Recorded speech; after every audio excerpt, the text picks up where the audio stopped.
All right. Welcome everyone to the Brink. This is Digging for Fire, and it's the last one of 2025. And in the spirit of this crazy year, we're just going to do it upside down and have all of the investors present to you. So, entrepreneurs, for once, just kick back. There's not that much to do. Let the investors do the hard work. We have four amazing local San Diego investors who specialize in early stage companies. I see three of them already. One is tuning in from Vietnam, where I believe it's early in the morning. So we're kicking it off with Misty King with Techstars, and then we're going to have Neil Bloom from Rising Tide Ventures, and then Brian Engelman from San Diego Angel Conference, and sometimes many other hats, and then Ohad Sur. So we have four. We're going to kick it off. It's 15 minutes for the investors to do whatever they want. They can tell stories, they can share slides, they can tell you what they look for in early stage deals. They can tell you about the cohort they just finished and what they loved about it. But mostly, it's a good opportunity for you to meet investors. There's a lot more than capital financial when it comes to choosing an investor, and it's a long relationship. So we like to get these relationships started. So thanks to all the beautiful humans here tonight, especially my investor friends and entrepreneur friends. This is a Brink SBDC at University of San Diego event. We are going to keep cruising. Looking for Jonathan, my partner in fire. I think he's still getting off an airplane, but that's all right. Startups wait for no one. So, with that, Misty King, nice to see you. Welcome. Hi, thank Long you. time. Pleasure to be here. So I see a lot of people have their cameras on, which is awesome. I love seeing faces. If you can come on camera, great. If you're like, girl, we're not ready for that, totally understand. But I absolutely love interactivity and engagement. So feel free, hi Jay. Feel free to ask questions, raise your hand, just come off mute. I'm all good with that. Unless you have a little bit of noise in your background, then you can stay muted. I'm the managing director for Techstars San Diego, powered by SDSU, also the venture partner for Techstars Anywhere. For those of you who are on camera, how many of you know about Techstars or what Techstars is? Yes, awesome, kind of, sort of. Love it. So Techstars is a global pre-seed accelerator. And essentially what an accelerator is, it's a two-parter. I love the thumbs up. Nice. The two-parter means that we give a little bit of investment. So we actually provide money to startups who go through our program. And then we give a lot of love in the form of a 3-month accelerator program that not only gives founders mentorship. I see some of our mentors on the call here. Jay Cunin is one of our mentors. Ohad is one of our mentors. I'm sure there are others, but I only see half the people. And the mentors help the startups with their strategy, with their fundraising, with their product roadmap, like anything that you can think of to build a startup faster. We also have workshops. We have guest speakers that come in, successful founders that have come back and told their stories. We have an education toolkit. So we have an entire education department that puts out lots of helpful information from ideation all the way to customer discovery and moving on up through the fundraising cycle. And then at the end of that 3-month accelerator program, it's 13 weeks, it culminates in what's called a demo day. And the founders get to share everything that they accomplished during the Techstars program and a little bit about what's next for them in their journey. The thing that I get a lot of questions about is number one, the Techstars process. Sometimes people reach out and they're like, I want to join Techstars, which is great. It's an application process. So you go to techstars.com/accelerators to see all the different programs that we have around the world. Each program has its own thesis, and a thesis is just a fancy word for saying we have the different markets, industries, and verticals, as well as different characteristics of startups that we like to invest in. Some programs are all health tech, some programs are fintech, My program was agnostic, which means any market, any industry, any vertical, we take it all. This past cohort, I invested in 6 companies out of 1,300 applicants. So it's really, really competitive. We had a space tech company. We had a haptic wear technology company, meaning you could literally, with a wristband, feel nonverbal cues and gestures like a smile or I don't know if you're getting flipped off. We had a life science and biotech company that helped life science and biotech, people in the life science and biotech industry get their product to market faster using AI automation. We also have an AI compliance startup that went through our program, a marketing attribution technology startup, and then we had a supply chain technology startup. So when I say everything, every market, industry, and vertical, I mean it. Math is so hard.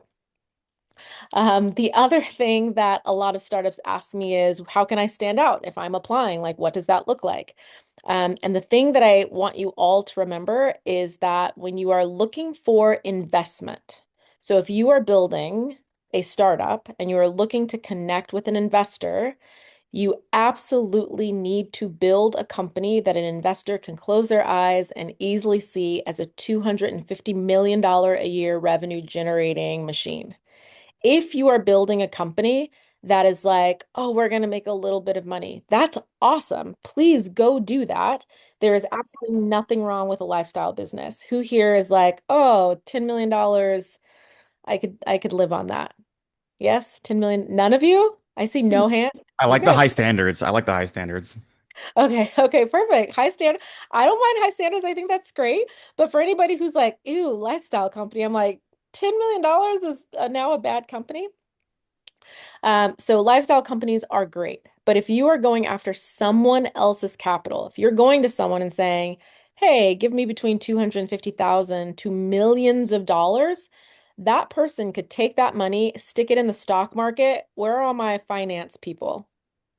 Finance? Yes, anybody? Yes. What's a return right now in the stock market? Like what could you get if you just put money in there and left it? 10%, 12%, Like 8%, I would say. 8%? Yeah. Okay. Yeah, it's not doing so good. All right, 8%. Let's say it's 8%. You could just stick it into the stock market and get 8% back, right? That's not too bad. And you have so much flexibility with that money. You could buy and sell your shares. But if you take that same money and you give it to a startup, you cannot come back 6 months later and say, oh, by the way, I would like to purchase a Maserati. Can you give me $50,000 back that I gave you? Because it's going to be in play. You're going to be using it for something. So the thing that's super important to remember is that you need to be better than the stock market. And you need to be better than any other investment that that investor could make with that money, which means they want to see at least a 20%, 25% return on their investment, which means you have to be huge. So the market you're working in has to be huge. Your ability to scale has to be huge, and you have to be able to move quickly. Sometimes I get LinkedIn direct messages, and people are like, hey, could you invest in me? I don't have any revenue. I don't have any proof that anybody wants this, but if you just gave me money, I could quit my job. And I'm like, don't do that. Don't quit your job. Investors also do not like to invest in cost. They want to invest in ROI or return on investment generating things. So one of the things that we tell founders is make sure that you speak in milestones versus expenses. So there's a difference between saying, oh, I need this money to go and hire an engineer versus I have 7 letters of intent, meaning there are 7 companies that will pay me for my solution, but I cannot bring that money into fruition because I haven't built the product yet. But once I build this very specific feature, those companies will pay me for it. Here's the letters of intent that say they're going to pay me for it. I need to go find someone to actually help me build it. You are still using the money to hire an engineer, but it's with the caveat that once you get that engineer in place, you already have revenue that you can expect. So those are just a few tips and a few of the common questions that a lot of times founders are either asking me about or a little bit confused about when they apply for the accelerator. So standing out, you have a product that can scale quickly. It's a $250 million a year behemoth possibility. You have a big and growing market. You have expertise in what you're doing. So if I talk to a founder that's like, oh, I'm going to build in the death space, and I'm like, that is impressive. What is your background in death? Oh, my dog died. Hurt me really bad. Fun. I'm so sorry for you. But I would love to see that you have some sort of experience in that space. You know how to talk to the people in the space. You have distributors or partners or something that makes you stand out in that space because if someone comes along with more experience than you, they are probably going to be able to overtake you quite quickly. So big and growing market, some sort of progress or traction, wait list, letters of intent, doesn't always have to be revenue. You have experience in the space. And last, dead last, very important, but dead last is your idea. And that's because your idea can and should change. Benton, how much time do I have? I want to make sure that I don't go over and I leave time for number one, questions if people have them, and number two, the other speakers. About 5 more minutes, so you can spiel or you can Q&A, whatever you like. Awesome. I love to always leave time for specific questions in case someone has something burning that they really either want to know about Techstars or they want to know about fundraising or they want to know about how I particularly invest. Can I jump in and ask a question? 100%. Please. Awesome. So you said letters of intent. So what does that look like? Is that like a signed thing or is that just promises? And then also like you talked about the temptation a little bit. Like you give me a check, I'm gonna be tempted. Can you kind of touch on that and like, how to go about like hiring engineers and not Lamborghinis, but what to do with it? Yeah, so in terms of the letters of intent, it should be contractual and signed versus just someone saying like, "Oh, what a good idea." Sometimes people are just really sweet and they will tell you what you want to hear or they're afraid of confrontation. So we like to see it as something that's contractually binding, knowing that even with a term sheet from an investor, until the money is in the bank, it's still just more like a promise. So, but if it's contractually Oh, signed, it gives us a little bit more confidence. so And then jump in on. terms of the milestones, um, if you have a if you have the intent to go out and raise money, you should know what you are going to use that money for, and that money should be used to generate more money. So you should be able to prove that for every dollar that an investor gives you, you have a plan to turn that into either two or more dollars versus I'm going to use it to test, I'm going to use it to quit my job, I'm going to use it for OpEx, which is operating expenses. Even if that is ultimately what you first use it for, those things should bring in more money and you should have a plan to do that. Thank you. All Yeah, I was right, like, Ulrich, where'd you Yeah, go? quick Okay. question about the market. I guess there's always cycles with investments when it's a good time or not a good time. Where do you see the AI market? I know everyone says it's frothy, except Nvidia says it's not frothy. So is this something if somebody came to you today saying, okay, I got this AI startup idea here, is this something fundable right now, or are we kind of looking at bubble bursting and nobody wants to get into this anymore? that's a really great question. And here's the thing that I want you guys all to know as well. You're going to hear from other investors on this call. I see Neil is here. Hi, Neil. And Ohad has his own take on it as well. This is not a monolith, meaning every single investor is not the same. The way they invest and the things that are interesting to them are not the same. There are going to be different views on it. My personal views are there is a lot more that can be done within the AI market before things burst or bust. I think there are acquisitions that could be made. I think there are new innovations and technologies that can be built on AI. I do think that there is room to expand here within. Is it a bubble? I don't know. I'm not an oracle. So if you say, is it something that you would invest in? Heck yeah. I just did, like just 3 or 4 months ago. I just invested in a lot of AI companies that were building with AI. In terms of other investors and what they think and what the possibilities are, show me, number one, that you can get to distribution fast, that whatever you build, you can saturate the market with your solution faster and better than anybody else. And show me that you are solving a real problem. It's not just a layer or a wrapper on top of something else that's slightly cheaper or slightly faster or slightly more efficient. It is solving a real, demonstrable, urgent, and pervasive problem. All right. Thank you, Misty. Thanks for taking on the AI bubble question very early in the show. All right. Awesome. Thank you so much, Misty. We're going to switch over to our man about town, who's actually in Vietnam repping SDFC. Thanks for being here, Neil, with Rising Tide Partners. Tell us about your new fund and what you're up to. Ciao, everyone. I am here in Vietnam for a solid month doing kind of a working vacation, if you will. I have a family wedding that happened, so I decided to make a trip out of it with the fam. But it's nice to be with you all. I'm in the future, by the way, which is pretty much where I live throughout my life. I'm with founders looking at what life is going to be like in 10 years. And guess what? I'm 15 hours ahead of you all right now as well, too, which is pretty fun. My name is Neil Bloom. I'm run Rising Tide Partners, which is an investment fund and investment community, which what that means is we are a group of exited founders, serial operators investing together. And honestly, the investment part, what you're all hearing is money, is actually the smallest part of what we do. We invest our time and really we invest our networks into helping founders be successful. And the ways we do that is we get to know founders as early as possible, meaning maybe 10 years early, maybe 3 years in advance. Oftentimes lately, we're meeting founders before they actually even know that they're starting something new. And we already know that we want to invest in their future. And so, how we do that is we spend time together getting to know each other's individual domain expertise.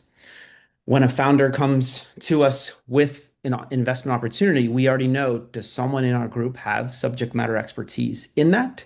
And if we do, we can dive deeper. And if we don't, we it's not just a straight pass. It's, well, let's continue to try to find someone that we can connect them with while we say, hey, don't spend too much time with us right now, investment wise. And so we're constantly looking for, I would say, in investor market fit, meaning are we the right people for the founder that we want to invest in to really be helpful and to prove that the money is the least valuable part of what we bring to the table. I'll give you a few examples. So 3 years ago, we had one person in our investment group who has a sports betting app. And so therefore I already know to go to him anytime I see sports betting technology, right? Well, he said, hey, I've been talking to this other founder for about 9 months, and I think they're really ready to bring their company forward for investment. I was like, great. If you've been spending 9 months with them, that's all I want to hear. If you're interested and you think they're ready, so let's sit down and talk with them. We heard a first kind of pitch and conversation, and immediately knew, okay, what they're doing is pretty much connecting all the sports betting companies behind the scenes, kind of like a pipe to each other, um, enabling, all information to be shared across different sites. And so what we need to do is one, talk to someone who's built something complementary in another industry, and then talk to someone who's been a customer of this. And we looked inward and immediately saw we have the founders of FanDuel in our group. So Tom and Nigel called them up and said, "Hey guys, would you be willing to join a conversation call with this founder?" They looked at the deck within minutes and said, "Oh, this is unique. I usually get 10,000 different, consumer betting for blank, but this is actually a behind the scenes pipes piece. 100% would look." And then we looked into our fintech community and said, who's built something complementary in other spaces, but now could, map and port that over into the sports betting world. And we had, COO of, one of the largest fintech back-end pipes companies in our network. And so a call happened, and within 3 months, we invested. Now, what really happened though during those calls was that the people who joined that diligence call is what sold us. It really is that the founders said, "Whoa, the founders of FanDuel are on my diligence call." I was like, "Yeah, and by the way, I even need to be here. Like, you guys can just talk and connect and build a relationship." And in the end, they brought the original CEO of FanDuel on as an advisor out of that, who also invested with us. And now there's mutual long-term alignment together because we're all on the cap table. We all are there for the long-term interest. And I'm not gatekeeping. I don't have to get in the way and say, hey, make sure all conversations go to me. No, we just want to open our networks up to you. So that's our style, is just make sure that we've got super deep domain relevance to the things that we want to invest in, and then fund it. And we can fund it through two ways. We can fund it through a special purpose vehicle that we can spin up for just that investment. Honestly, some of those are easier.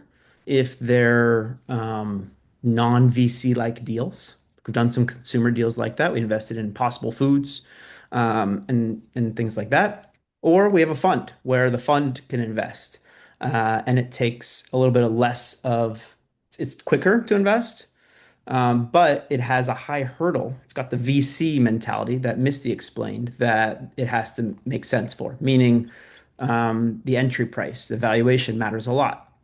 The 100x return potential. I literally look through a 100x lens for return of fund for me, meaning I'm expecting all investments to go to zero in my fund except one, which means that one investment's got to cover all the rest to get that 3 to 5x return, which equals the 20 to 25% IRR in annual return rate.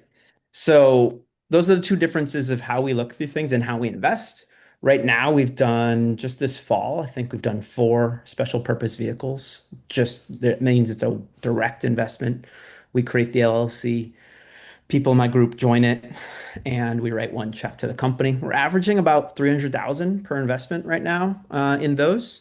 And we're doing it at the pre-seed, seed, and Series A. So it's a little broad, I would say, on SPV. For the fund, we would really look at just pre-seed into seed, meaning we want to get in as early and put a little bit in now and put more in on the next round as well too. And so that's what we're planning to do. I'll also take the AI question head on right now too. And I'll give my background to give you some context as well. So I have an aerospace engineering background, work specifically in the space industry, working on liquid propulsion and aerospace systems. And my first startup was kind of a divergence from that, meaning I started LinkedIn for engineers. So I thought to help engineers transition from the space shuttle world into their next job. So originally it was LinkedIn for engineers. That was a first-time founder problem of building something and not talking to anyone until it was built. Then we went out to market and realized no senior talent actually needs or wants this product. And so we found, luckily, a customer in students. So we built LinkedIn for students, sold into schools, sold to employers hiring directly out of schools, and built a bit of a marketplace where, but also had schools paying a yearly subscription for it as well. So we had multiple revenue streams, which was nice. We sold that company to a large ed tech platform. And then I went on to help build another talent tech marketplace called hired.com, connecting senior software talent and big tech jobs. So those are my areas of expertise that I've built in aerospace and talent tech marketplaces and a little bit of ed tech.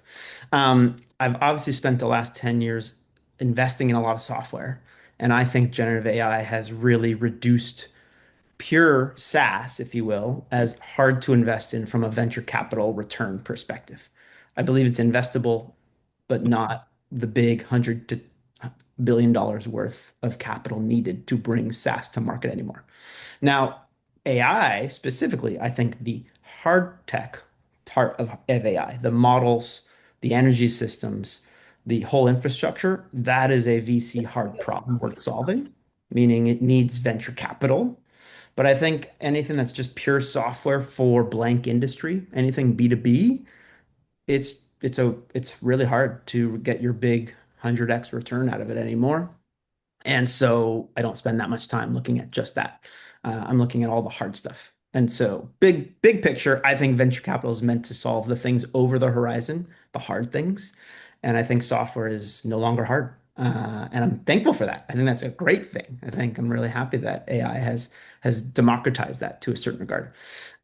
So I wouldn't be a first check into a company, but I wouldn't be a second into pure software anymore. I think it's one and done. Get your first investment and then be $100 million company without further venture capital in that regard. So therefore, I'm spending way more time in either software-enabled hardware, hardware-enabled software, those kinds of realms, kind of the fusion of that, whether it's autonomous blank autonomous. I'm about to launch autonomous surface ship investment. We've got a manufacturing at the edge investment coming up soon, meaning we're going to be 3D printing a 50,000 parts catalog for the military at the front line of the battlefield. Stuff like that. Those are areas of interest that I spend more time looking at interesting things right now. So Would you with would you that, do social again? Uh, well, I don't think I've done social before. I've done talent marketplaces. Is that what you're Okay. asking? Yeah, yeah. Classified as that. Yeah, I would do marketplaces. I would not Gotcha. do social media. Uh, So, no, I'm not that interested in the current models of social media per se, but I think that talent marketplaces, or I think marketplaces, are incredibly interesting right now, especially because the AI part of data analysis of connecting better is there to actually make really valuable connections from supply and demand. So, very interested in marketplaces. So what you heard, interestingly, is hardware is hard, as we like to say. And but for those of you creating software-enabled hardware, there's quite a market. And we're trying to build AI data centers with a lot of hardware infrastructure and software and cooling and everything in the world. So investors are reshaping all of their theses on the fly, just like Neil is talking about. And Neil and I have had discussions about software for the last 8 years or something. And this is how quickly things change. Now we're looking at AI data centers and we're looking at hardware and we're looking at space. So everything changes quickly. Do you have anyone else have one more question for Neil?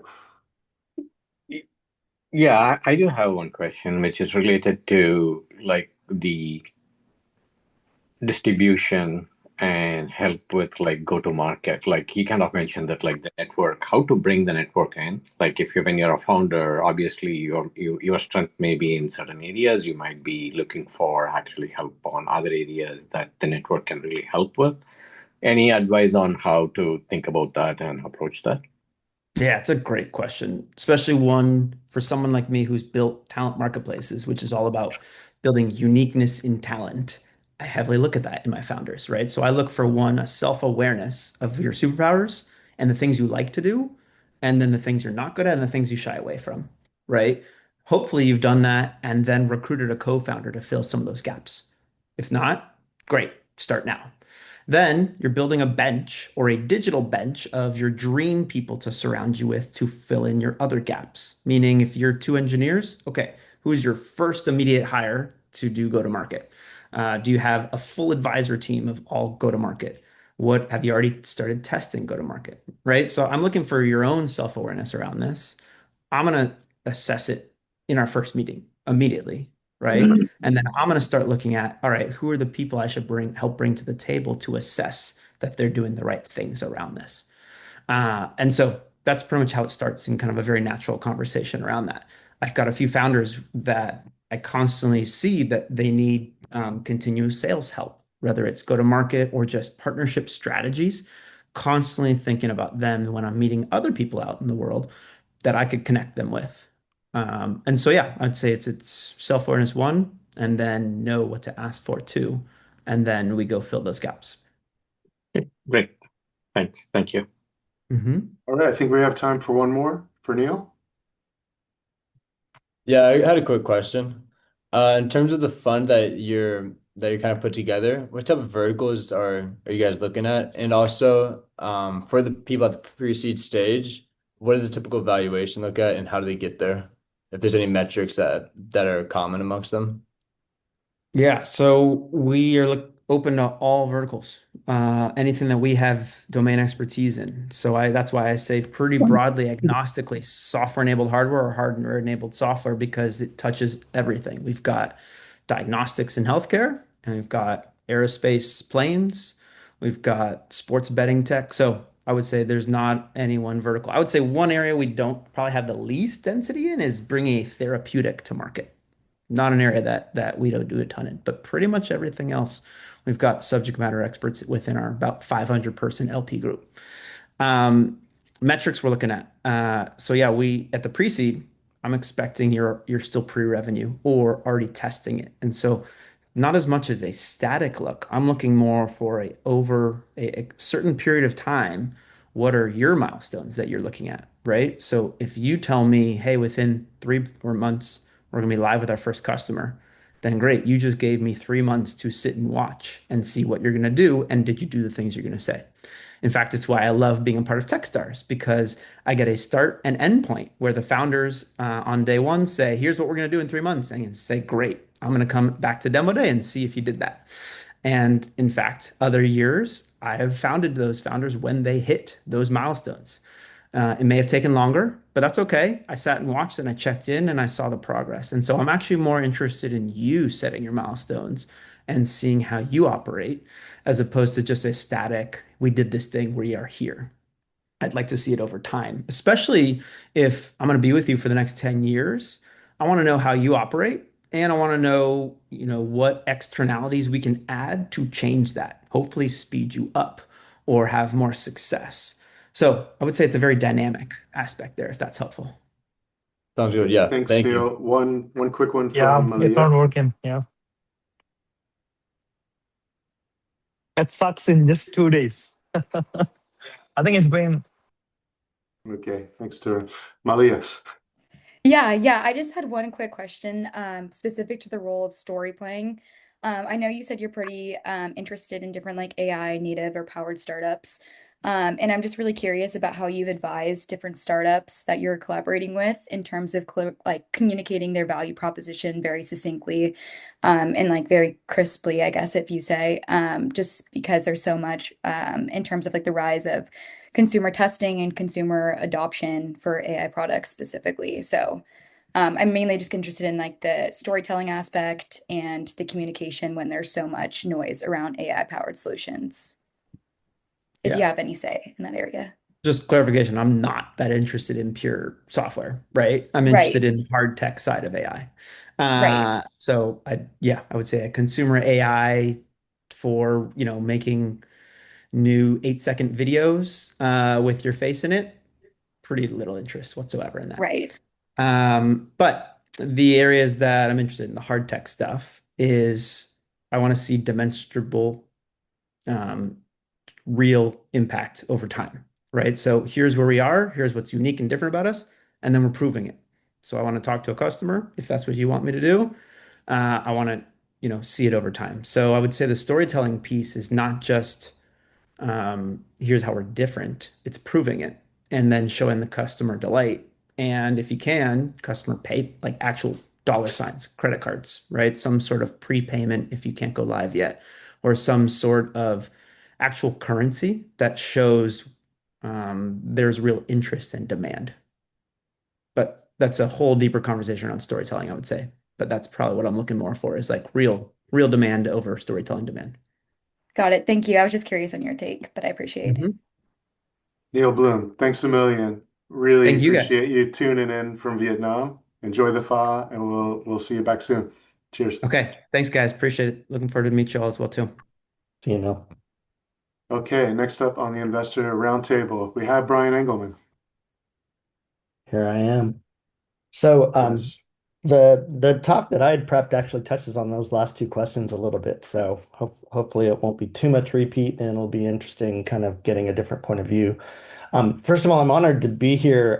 Really, this is serious esteemed company that I'm here with. Definitely movers and shakers in the San Diego startup scene. Misty, Neil, and Ohad are simply amazing, and thank you all for being here as well. Um, I'm originally a chemical engineer and then kind of switched over to the dark side of business and business development. Was part of 3 startups in Silicon Valley, and then taught innovation programs internationally for about a decade before coming and becoming an angel investor when I moved down here to San Diego about 8 years ago. What really got me into angel investing was the San Diego Angel Conference. And that's something that some of you may be aware of. If you're not, go ahead and Google it after our talk is over tonight. We're starting our cycle here. Applications are going to be due in January, and it's about a 5-month cycle altogether.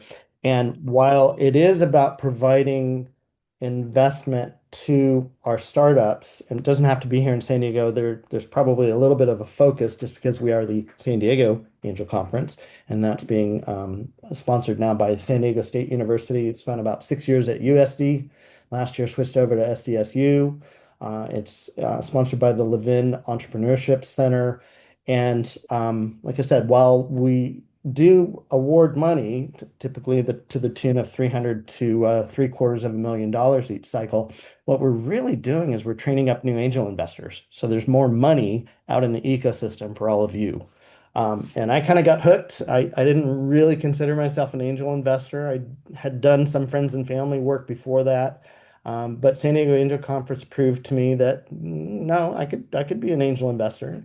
And for those of you who don't know, Benton was actually the fund manager for the second round of SDAC. I was a co-fund manager for the fourth round. And again, we're going to be entering the eighth round this year at San Diego State. Just so you all know, kind of our sweet spot there. Yep, kind of our sweet spot there.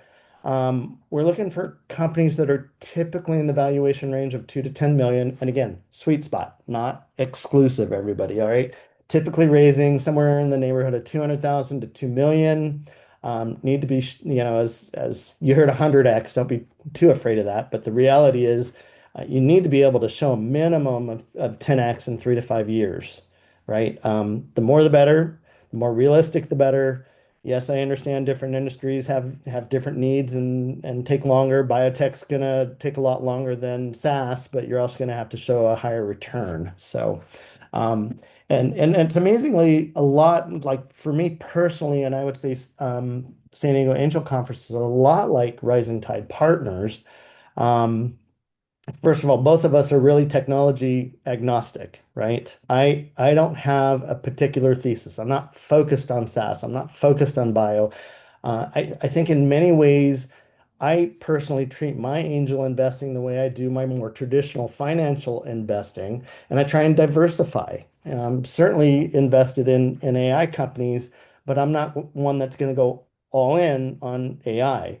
Is AI going to touch a lot of the ancillary, industries? Absolutely. I think AI is probably going to be bigger than the internet itself. Maybe I'm touching on that question as well here too, Benton, but um, I don't particularly think we are in a bubble. There's a lot of legs. AI has a lot to go, but remember we said that about the internet as well. There was a bubble in 2000, all right? And I think investors did learn from that, both from the angel side all the way up through the VC side, but it doesn't mean that people get overexcited and overinvest. All right. So I mentioned that I taught innovation programs for a decade. And the number one thing that we told founders was that you don't need five more of yourself, right? You need to be building a diversified team around you. And this is definitely one of the things that I look for as I'm investing. Neil, yeah, again, touched on this in his Q&A. You don't want to build a team with 100% technical experts. You don't want to build a team with 100% salespeople, right? For me, the investor side should be the same, right? So that's where I like bringing in people with different expertise, and this is where San Diego Angel Conference does it well. A lot of the angel investment community, like we have a new fund here, used to be Tech Coast Angel San Diego. We've heard from Neil and his group. You have folks that have um, a different expertise from different industries, even different experience levels, right? Because you might have somebody who's coming in and starts asking questions that, we've been doing this for 10 years. We hadn't really thought about that in a while, right? And so I think bringing in those different experience levels is important as well. And so that's really what we do at San Diego Angel Conference. We usually have about 50% returning investors, 50% new investors, and we have expertise everywhere from the traditional to, we had a couple of restaurant tours that helped us look at a coffee whiskey company during my year as lead. So that's what a lot of angel investment groups do. That's how I handle my own investing. And personally, I don't want to be the smartest person in the room. All right. And I look for founders that don't necessarily want to be the smartest person in the room either, because I think that shows a lot of emotional maturity, quite frankly. And, so you've seen what a traditional deck looks like. For me, I take kind of a initial approach that at the very basic level, can be broken down to four letters, NABC. So what's the important need that you're trying to solve? What's the approach that you're using to meet that need? What are the benefits per cost of that approach? And what's the competition? And we didn't have a chance to understand the background of who all's on the call right now, but for those of you who might be new founders, here's my pro tip. There's always competition. It's a red flag if a founder comes up and says there's no competition. All right. Now, there are a lot of subcategories in all those, of course.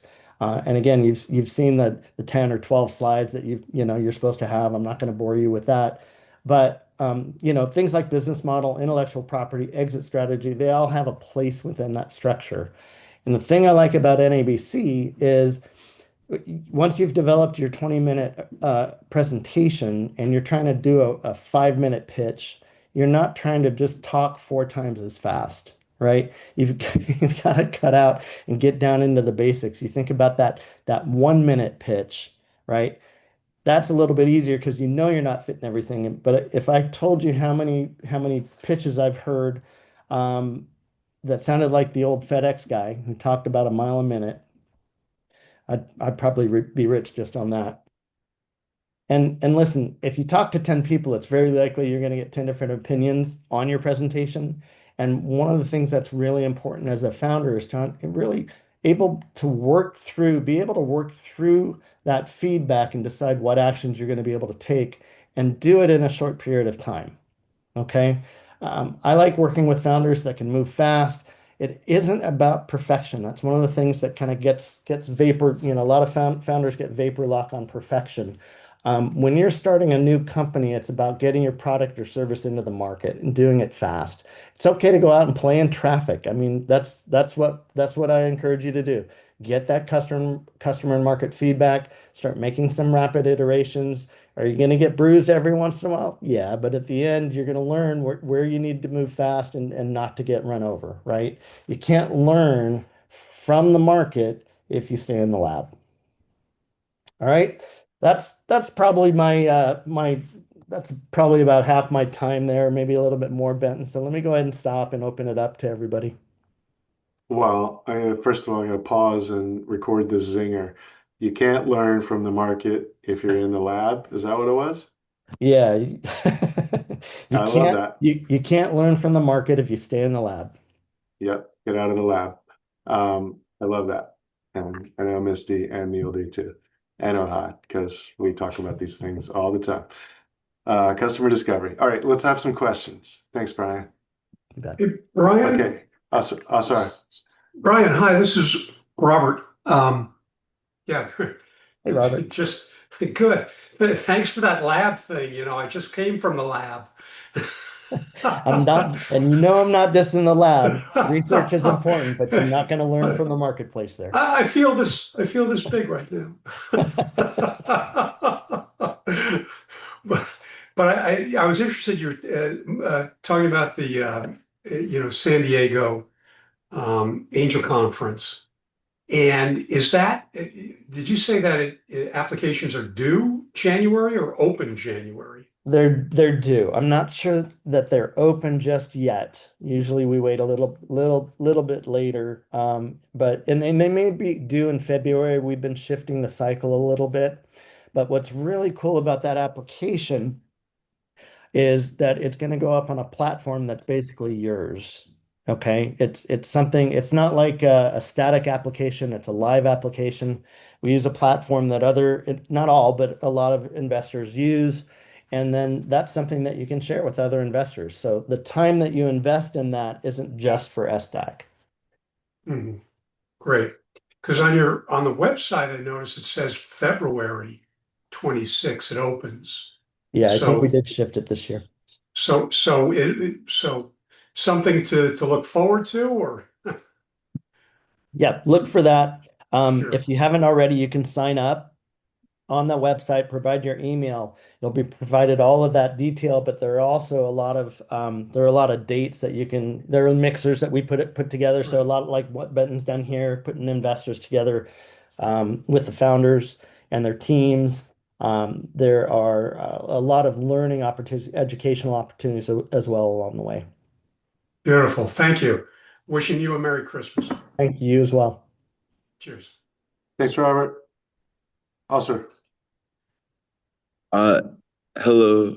Hey, Brian. I like to jump between the investor and then founder side. I like to do that often because I'm really interested in both. So I Okay. have like a little thesis, I guess, of what I would want to invest in. I just want to hear your thoughts. Maybe this could help me as I build. So it's like I see a lot of AI companies acting more as tools.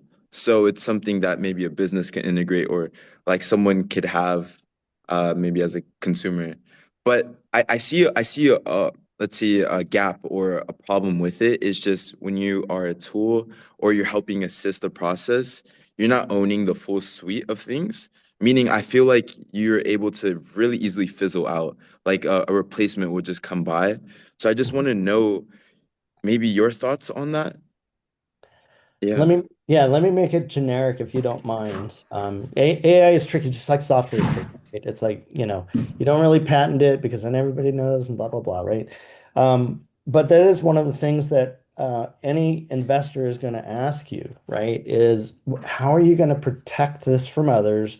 How are you going to um, we oftentimes say, and I know Jad's on here. He's another long time San Diego Angel Conference guy. What's the moat? We want to know what your moat is. How are you going to protect that castle that you're building? And that's really important. And it can be tricky. Something like software, something about AI, a lot of times it really is about speed. Who's going to get out there first? Who's going to build the biggest, best model so that everybody jumps on it and uses it? And then how are you going to keep others from jumping over you? Think about Apple. Apple's oftentimes not the first mover, but they'll try and find a way to make, and again, it's mostly hardware, but software is obviously integrated to every one of their products. How are they going to make it better and easier to use and increase adoption faster than somebody else? So our question would be, how are you going to keep somebody from doing what Apple does? Does that answer enough of your question? Thank you for the thumbs up. all right, good stuff. Thank you, Brian. It's great to have you in the mix here for really tremendous San Diego investors, different perspectives, but all of us are in the same ecosystem, and it is very much symbiotic. Can I So jump in thank with you. real quickly with a question here? Because I've heard AI and I've heard software. This is Charles. We're gonna have to do that offline. We're moving on Okay, to the just next wanted to know any investor. appetite for biotech. You could just throw things in the chat.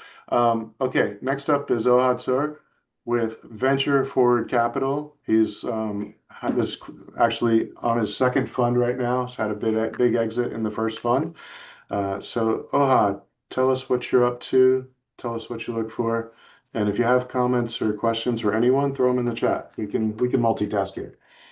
Awesome. Thank you so much, Benton and team, for hosting me. Can you see my screen? Yes, looks good.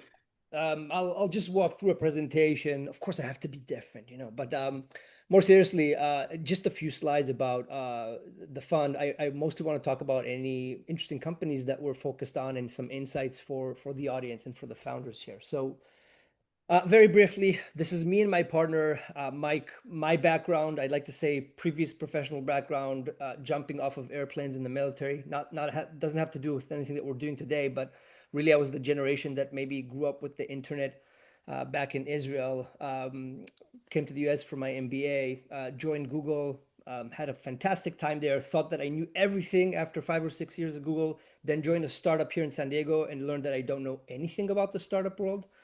Had a nice exit there as an operator almost 4 years later on, and then built a company in data privacy called Kahuna, first party data privacy. Sold it as part of a startup in 23. And since then I've been in the investment world. I'm part of New Fund, which is a local group here in San Diego. And about a year ago, I joined Mike, my partner, in Fund One. And now we're building Fund Two. So really where we met is we're both exited founders. We really believe in this mantra, very similar to Neil as well, as operators and entrepreneurs turn investors to really work with founders as they're building their businesses. And we've built a team around that. So these are all people that are operators with been part of a few startups. Ed Crump, you may have heard his name. He's one of the original founding members of Amazon Alexa, and so he's been a big help on the technical side as well. But really, the whole concept is these are people that we connect them to companies to help them grow and thrive. Okay, so there's three components of our fund. One, entrepreneurs turn investors. That means that we invest a lot in supporting our founders and services and added value. Number two, we primarily invest in repeat successful founders, and I'll talk about that in a second. And then we focus on founders who are building in applied AI. Just on that topic, I can talk for about an hour. We don't have that today, but I'll give you some glimpse and happy to follow up on some of that later on. Fund one is doing pretty well. It's a relatively sort of younger fund. It's launched at the end of 2022, 23% IRR. We're performing at top decile. And we're seeing that some of the companies we invested in Fund One are thriving in terms of revenue growth. And that's what we're doubling down as we're heading into Fund Two. What is applied AI? You may have heard this term. It sounds a little bit kind of taken from the lab, but really it's taking the power of foundation models into vertical and horizontal workflows to really turn AI into ROI, into cost saving, revenue gains, top line, bottom line, and customer value. And we believe that that's the next step. And so just very, very briefly, in the last few years, we learned a lot about infrastructure, a lot of investment in infrastructure, data centers, LLMs. We've started to see more AI come to the edge into devices, whether it's computers or sensors, robotics, of course. We believe that the next 10 to 15 years is a shift towards the application layer, which is a lot of the solutions that would be sort of taking to solve problems within verticals. Think about healthcare, real estate, construction, and think about horizontal functions as well, which are sales, analytics, and so forth. Quickly addressing sort of bubble question, because this is always a very interesting one. So I've done a small research on or a survey on my LinkedIn, and I said, guys, putting aside the bubble question, who believes that in 10 years AI is going to be what? Is going to be a hype and maybe going away, or is it just in part of the verticals and business solutions, or it's everywhere? 100% of the people that answered to that survey believe that AI is going to be in every aspect of our lives. And so the question about bubble, it's more, I think they don't conflict because it's more of a trading question. Are we overvalued? Probably. Will we have some companies that fail? Probably, and probably many, right? AI is probably here to stay. The next 10 and 15 years are a strong transformation of that. And we just have to be smart on what is it that we're building and what is it that we're investing in. Some examples of applied AI. So if you see on the right side, sector leaders such as Harvey in the legal space and Replete, of course, you know about software development tools, Clay in sales, Glean for enterprise. These are companies that are thriving and now in valuation of top unicorn status. And then on the left is some of the companies that we invested in, and I'll speak about a few of them. So how do we pick winners? And this is where it becomes a little bit more interesting, I think, for you guys is we have multiple frameworks of how we select companies. This is a high level sort of view of, especially in the AI world, what do we look for? So first and foremost, domain expertise. I can't stress enough how much this is important. We're all smart people. It's difficult to sort of build a company in a space that you don't know. You can pick up on the knowledge that is required, but in most cases, domain expertise is required. These are people with industry experience that understand the very sort of niche workflows that they're solving and problems. They also have access quite often to proprietary data and insights on how to really solve and what needs to be solved. And they also have direct access to customers and channels. And this is critical. I'll take a small side note here and to say something that is my own perspective. I believe that moats that were 10 years ago much more a discussion about technology are actually shifting to distribution. So the way that you're taking your product to the market is becoming some of your moat. And it's not, I can say, raise my hand and say that as a first-time founder, I had a slide that it was called GTM. We're going to do ads, we're going to do content, we're going to go to conferences. That's not the way to win in markets today. You have to have an unfair advantage of how you will win in that specific market. 100x disruption focuses, of course, on large markets and large problems. And of course, and this is where AI kind of comes to play, is critical workflows. The reality is I speak with quite a few founders that have a very audacious vision, but their first sort of focus is building a tool that helps you do calendar scheduling. I don't think that's enough in order to make a dent. So you have to really think about, and this question was addressed here earlier, what is the portion of the workflow that I want to solve in step one? And how do I sort of increase my stake and increase that touch on the workflow later on, ultimately becoming an end-to-end? Finally, just the AI value creation. This is important, especially now with applied AI. You want to talk about the measurement. What actually is your AI doing? Is it 3 hours a week that is solving? Maybe it's actually a 25, 30% revenue uplift. You need to measure that and have a significant impact on the business. And in the future, what we want to see is a vision of some use cases that potentially are not available today. So really AI unlocking things that are currently not available. I nerd out on these topics, so I'm happy to further talk about this. Okay, side note here.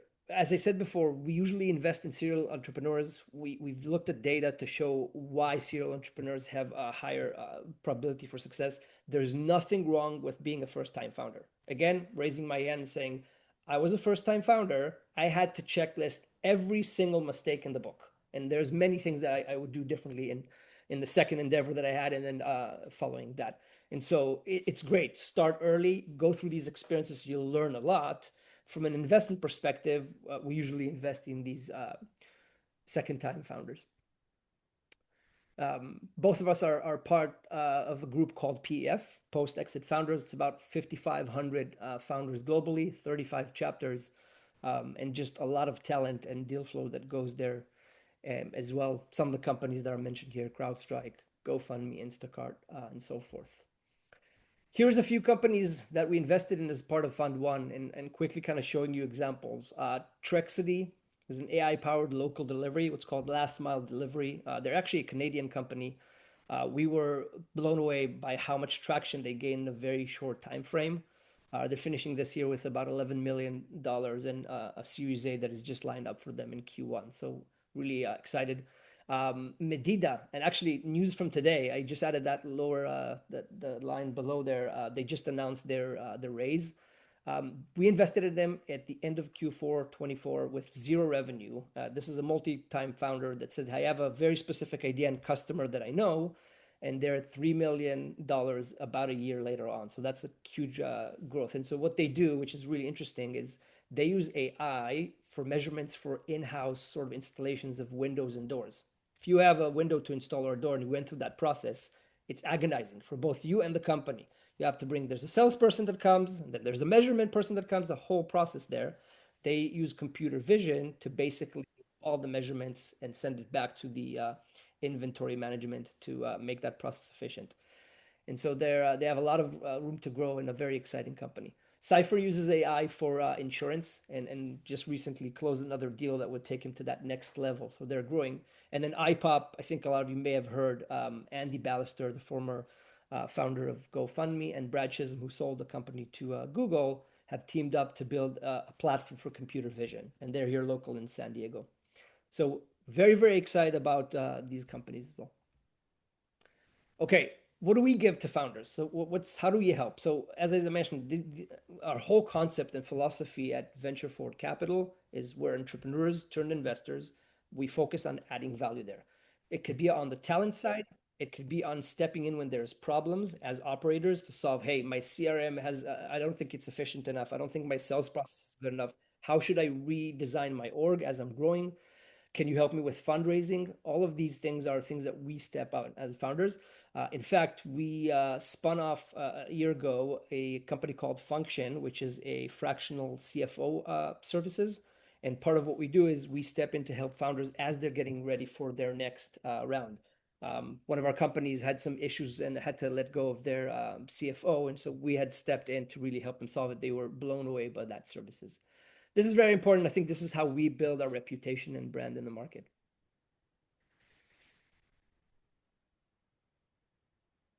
I think, yeah, that's it. Questions? Excellent. Beautiful deck, by the way. founders. Did you see two colors, same font throughout, very clean? Many iterations and a lot of feedback. Oh, come on, you did that with AI just now. Good stuff, yeah. All right. We're coming up on it, but I'm sure we can ask Yeah, some questions. hi Benton. I have a Hello. question for Ohad.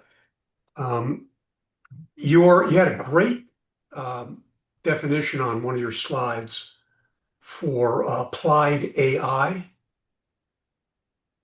Would you mind showing that again or putting it in the chat, one of the two? That was, I think, a really well done slide. Let's see if I know what you think. Was it this one? Yes. Beautiful. Thank you. Perfect. I had a quick question. No solo founders? Or has anybody invested in a solo founder at all? Yeah, so that's a really interesting question. Actually, someone posted today, Carta had reported that this year there's an increase in solo founders, I think 37% compared to about 27% last year, something in that range. So there's an uplift in that. I don't think any of our companies have solo founders. I have my own perspective on this. If you ask me, it is such a difficult journey that unless you're so good on both business and technical sides and you have so much experience and connections and access, why not share the journey with someone for support? I mean, that's a much better approach. In my mind, it's my perspective, of course. Thank you. Yeah, why drive cross country solo just because you can? It's much better as part of a team, especially when the drive lasts for years. All right. Any other questions for Ohad? I have a quick question, Ohad. I was wondering if you could maybe share some like specific things from companies that you've invested in that were like things that you saw that really like impressed you that caused you to want to invest in those companies. Like maybe they had a certain amount of traction in an area, maybe it was something about their products. Yeah, perfect question. Thank you for that. So, as I actually mentioned in maybe the first slide, I'm pretty obsessed with conviction and traction coming very early on. Even at a pre-seed stage, even before you have revenue, when someone shares the vision with me, I'd like to kind of match that to what really happens to the market, right? Have you spoken with customers when you kind of had that vision? I mean, if the answer is no, then that would be the kind of the first direction is maybe speak with the market, with customers, with partners, see what they think about that. So there's a lot that founders can do very early on to bring that traction.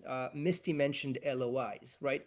Best thing that founder has actually done in the past, and I love that there's a presentation, there's a deck, and when it comes to the traction slide, he put the founder, the customers' names and their phone numbers, and they asked investors, call them up, ask them about what I'm building here, right?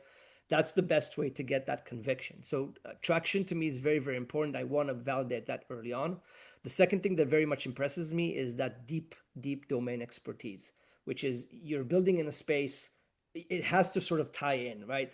I had a previous case of really smart computer science students from Stanford, graduate students that were building a very interesting solution to help solve hospital efficiency. And I was really surprised not to see any expertise on that team of people that came from hospitals. They had a couple of advisors. And not surprisingly, it was really difficult for them to bring their technology into hospitals because there's a lot to know there in terms of how to integrate that. And so domain expertise is very important. At least someone from the team has to be an expert, and not only on understanding the problem and the integrations, it's really also understanding how to influence the right stakeholders in that industry and customer type. All right. We're a little over time, so thank you all. All four investors stayed for the duration. That's truly gracious and incredible, and we love you. Thank you. You're beautiful human beings, and it takes all of us, right? We get to carry each other. So investors, entrepreneurs, both sides, the same coin. No innovation happens without all of us. So Misty, Neil, Brian, Ohad, thank you. We'll let you go. If any founders want to hang out for a few minutes, We always get booted out as entrepreneurs, and then the investors talk behind our back. We're going to reverse that today. So thank you for your time, investors, but your services are no longer needed tonight. We'll see you at the next event. Entrepreneurs, let's just hang out. See y'all. Have a great Thanks, evening. Merry guys. Christmas. Happy Bye. New Thank Year. you.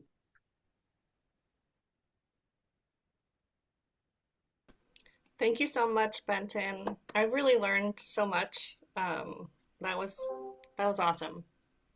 Good to see you, Maggie. Sorry, there's a bit of an echo, but yes, yeah, it's a lot of fun to do it this way because um, investors spend a lot of time refining exactly what they look for in deals, but not always do we know this about every investor.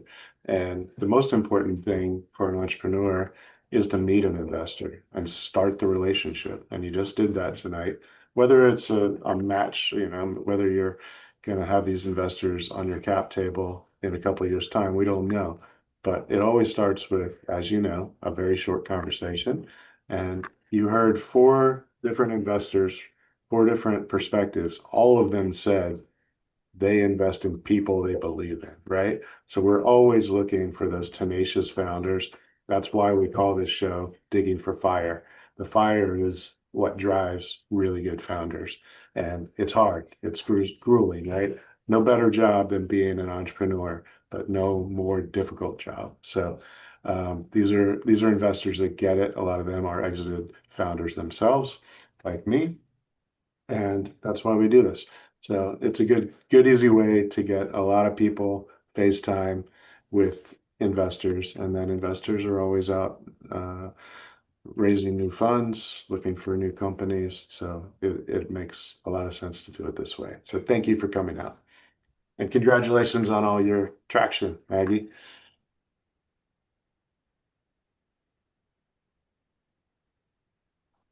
Let's see who else is Yeah, here. well, thanks so much, Benton. All these things, you've had another one before I was on. These are super de duper. Good job on them, and Well, thanks very for coming out, Robert. helpful.